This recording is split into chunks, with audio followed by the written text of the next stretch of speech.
সপ্তাহ জুড়ে খামখেয়ালিপনা দেখাবে আবহাওয়া, এমনটি জানা গেছে আলিপুর আবহাওয়া দফতর মারফত। সোমবার গরম থাকলেও মঙ্গলবার প্রায় 4 ডিগ্রি কমে গেল তাপমাত্রা।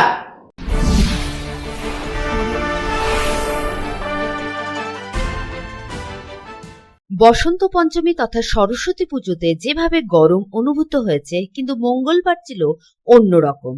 এদিন দক্ষিণবঙ্গ জুড়ে তাপমাত্রা অন্তত 2 থেকে 4 ডিগ্রি কমেছে, এমনটি জানা গেছে আলিপুর আবহাওয়া দপ্তর সূত্রে। তাই মাঘ মাসের তৃতীয় সপ্তাহে শীত যাই যাই করেও বিদায় নিচ্ছে না।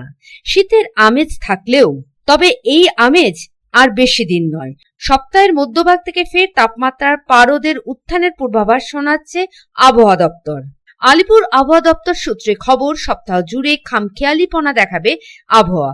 বুধবার পর্যন্ত তাপমাত্রার পারদের পতন, বৃহস্পতিবার থেকে ফের তা ঊর্ধ্বমুখী হতে শুরু করবে। 2-3 ডিগ্রি সেলসিয়াস তাপমাত্রা বাড়তে পারে বলে অনুমান আবহাওয়া দপ্তরের। সপ্তাহে ফের নিম্নমুখী হবে পারদ। সকাল ও সন্ধে ফিরবে হালকা শীতের আমেজ। তবে দোসর হতে পারে ঘন কুয়াশা। দক্ষিণবঙ্গের প্রায় সব জেলায় হালকা থেকে মাঝারি কুয়াশার সতর্ক বার্তা। বৃহস্পতিবার কুয়াশার সম্ভাবনা বাড়বে 7 জেলায়। বৃহস্পতিবার ফের কুয়াশার সম্ভাবনা বাড়বে। কুয়াশা বেশি হতে পারে কলকাতা, হুগলি, হাওড়া, উত্তর ও দক্ষিণ 24 পরগনা, পূর্ব এবং পশ্চিম মেদিনীপুর জেলায়।